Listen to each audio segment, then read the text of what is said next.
Buen día, nosotros somos el equipo conformado por Ángel García, José Carlos Grinzácer y Eduardo Dávila. Y en esta ocasión vamos a presentarles la exposición sobre actuadores térmicos.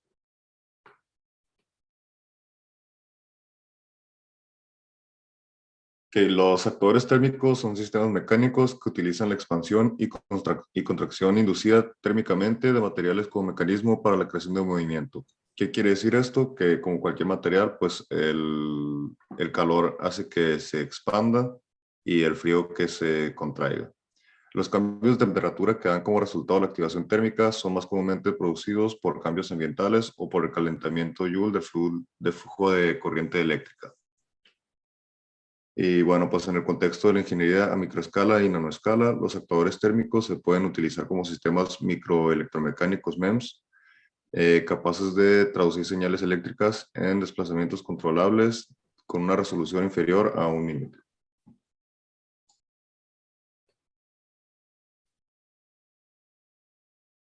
Contacto de superficie y conexiones en diseño MEMS-NEMS. En escala de tamaño de cientos de micras o más pequeñas, las superficies de contacto pueden tener una fricción y una fricción estática significativas capaz de inhibir el movimiento del dispositivo. Es importante notar que existe una diferencia entre fricción y una fricción estática.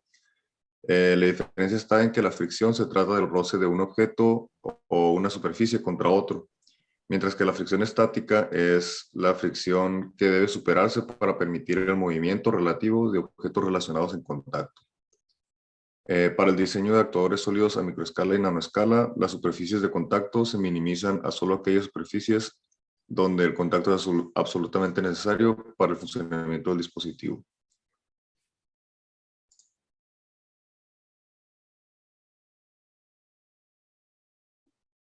Y bueno, como hablábamos de la expansión térmica a altas temperaturas, esta podemos describirla con la siguiente ecuación, donde pues, vamos a ver lo que significa cada uno en la siguiente diapositiva.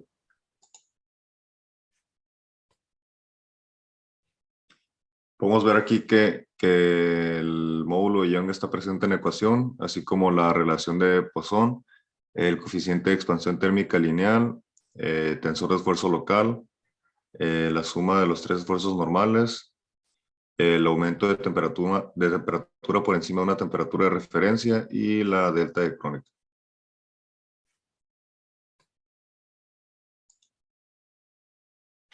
Calentamiento Joule y disipación de energía. El flujo de electricidad a través de un material eléctricamente resistivo disipa energía de acuerdo con la ley de Ohm. Este es microscópicamente la densidad local de disipación de potencia y viene dada por la resistividad local. La densidad de corriente del campo eléctrico, pues todo eso viene escrito como en la ecuación que vemos aquí abajo, y esto es solo válido para corriente continua.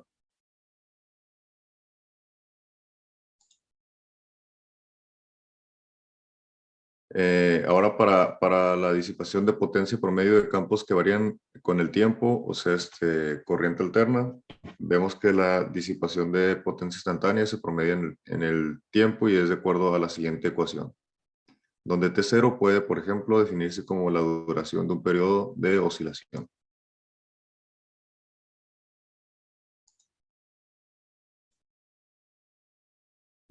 En la práctica, el resultado es la siguiente ecuación para corrientes y campos eléctricos armónicos dependientes del tiempo. Aquí está un poquito más simplificado.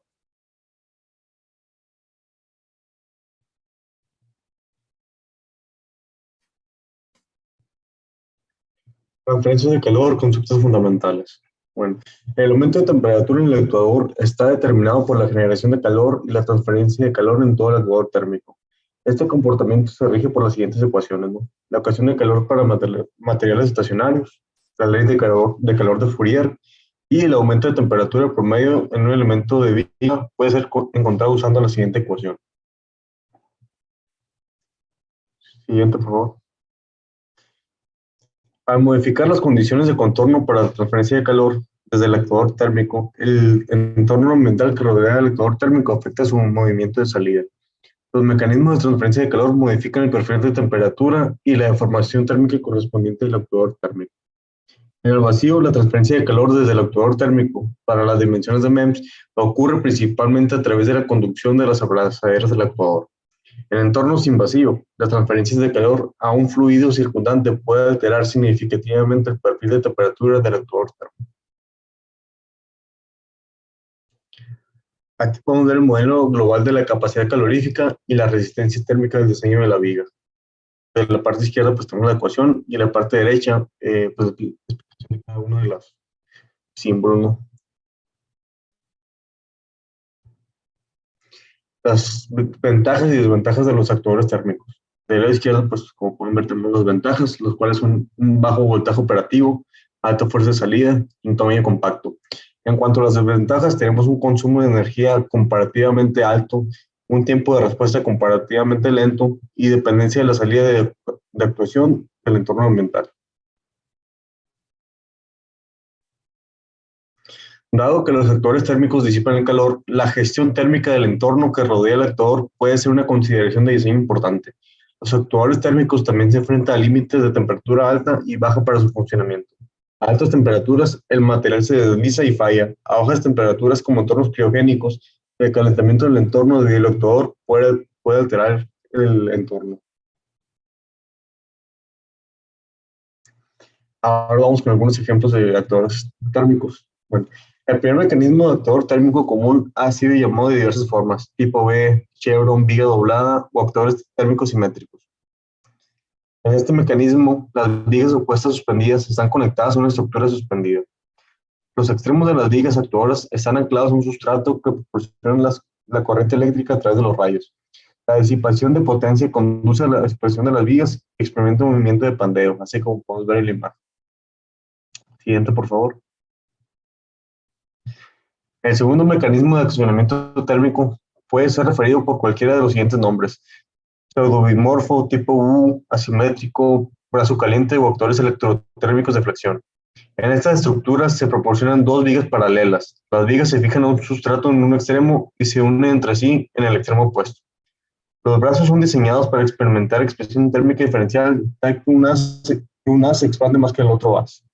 Estos actuadores se pueden diseñar para movimientos hacia afuera de un plano de fabricación, pero son más comúnmente vistos para movimientos dentro.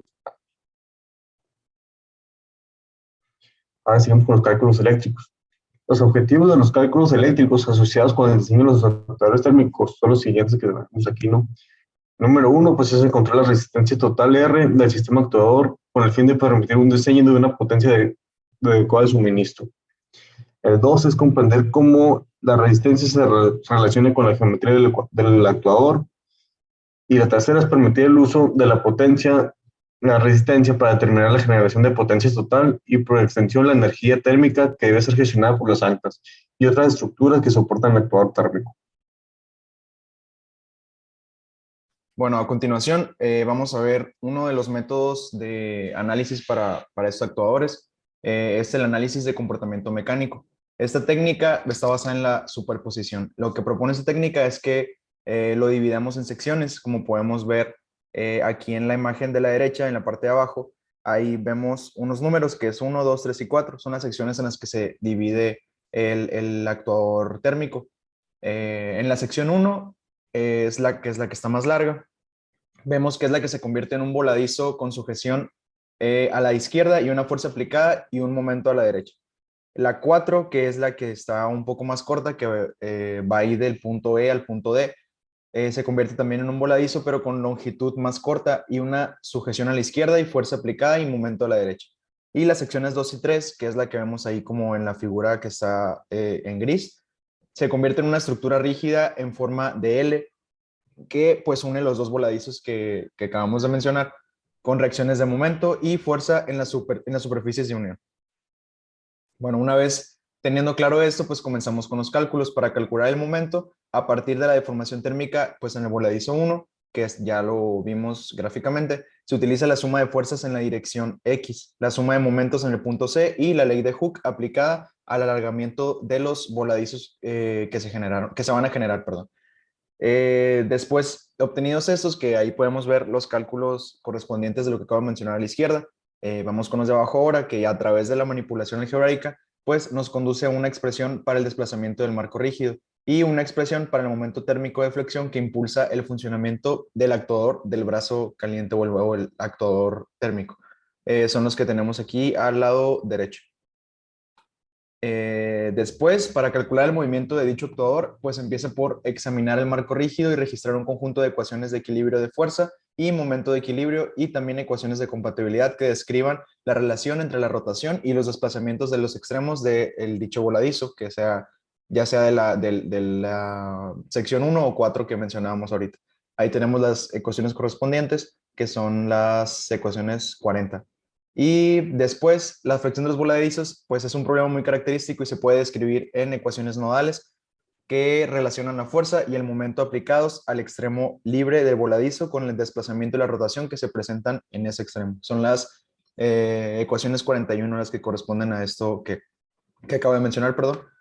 Y por último, pues estas relaciones pueden ser manipuladas también de manera algebraica, como ya lo hemos hecho anteriormente, para que nos proporcione una expresión que dicte el desplazamiento del actuador en función de la fuerza y los momentos aplicados. Utilizando la ecuación de M, que la vimos hace 2 diapositivas, o sea, el momento, y la expresión que relaciona la temperatura de entrada y la fuerza de salida, además del desplazamiento para el actuador de térmico, puede ser manipulada para encontrar una constante de resorte para el actuador y una fuerza de salida máxima.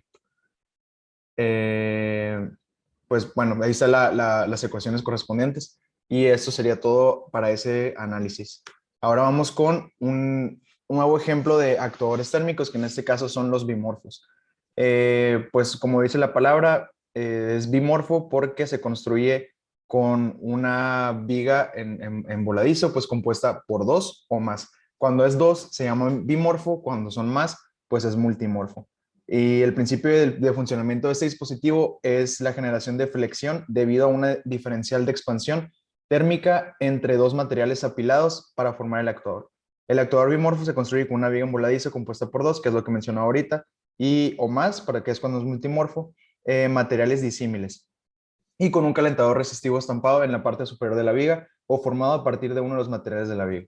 Este tipo de actuador pues tiene ventajas y desventajas, así como todos. Las principales ventajas son que pues, soporta una elevada fuerza, el diseño es sencillo y tiene una baja tensión de funcionamiento. Y algunas de sus desventajas son que el consumo de energía eléctrica pues es muy elevado, el movimiento es en curvatura y la baja frecuencia de funcionamiento, y la construcción pues es laminada. Para el análisis de este tipo de actuador, se supone que las longitudes de las 2 capas en el actuador son idénticas a las longitudes L. Usando esta aproximación de pequeño ángulo, la deflexión debida a la curvatura uniforme en el cantilever es dada por una ecuación donde R es un radio de curvatura en el cantilever que se genera debido al desajuste de la expansión térmica de los 2 materiales.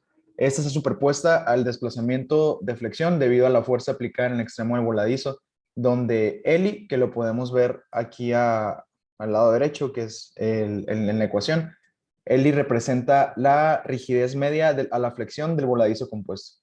Y juntos pues dan el desplazamiento total. Todo eso lo podemos ver aquí al lado derecho en la imagen, en las ecuaciones.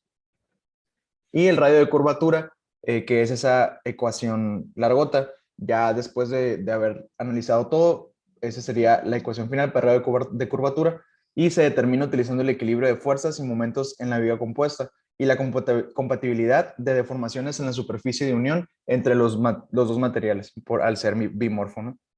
Al final, pues obtiene esa compleja ecuación. Y también tenemos ahí el valor absoluto de Eli. Y bueno, ya terminamos ahí con el ejemplo de los actuadores térmicos bimorfos.